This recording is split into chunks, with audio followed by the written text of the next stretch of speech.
তারা অর্থনীতির বড় বড় সংজ্ঞা বোঝে, মানুষের দৈনন্দিন জীবনযাত্রার হিসাব বিকাশ সেটা ভুলে যাবে।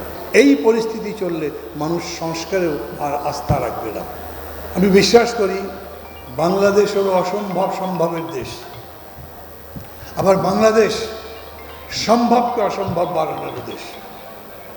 রাজনৈতিক সিদ্ধান্ত যদি ভুল হয়, কর্মপদ্ধতি যদি যথাযথভাবে বাস্তবায়ন করা না যায়, তাহলে অনেক বড় সম্ভাবনারও মৃত্যু হয়।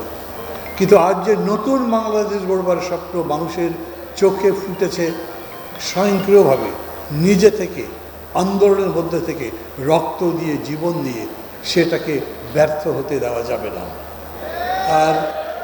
আর এটার সাফল্য নির্ভর করছে এখন কেবল আবেগে নয়, রাজপথের লড়াইয়ে নয়, যুদ্ধের ময়দানে নয়।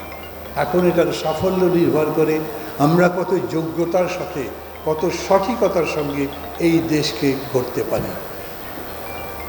দেশ পরিচালনার সামনের দিকে নিয়ে যাওয়ার দায়িত্ব এখন অন্তর্বর্তী সরকারের হাতে। তারা খুবই থিওরি দিয়ে চলে, তারা থিওরি চাইতে বড় যে প্র্যাকটিস, যেটা জীবন, সেই জীবন বোঝে না।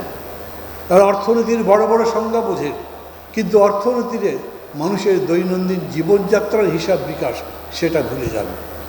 দৈনন্দিন জীবনে মানুষ বড় কষ্টে আছে। এই পরিস্থিতি চললে মানুষ সংস্কারেও আর আস্থা রাখবে না।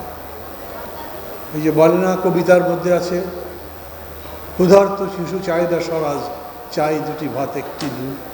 এইরকম মানুষের মধ্যে সেই আকাঙ্ক্ষা তৈরি হচ্ছে। অতএব আজকের এই সম্মেলন, কনফারেন্স এটাও দাবি করুন, আমরা সংস্কার চাই, কিন্তু একই সাথে নির্বাচন চাই। আমরা যত তাড়াতাড়ি সম্ভব, যত যোগ্যতার সাথে সম্ভব সংস্কার করে নির্বাচন চাই, না হলে দেশ আরও বড় একটা সংকটের মধ্যে পড়তে পারে।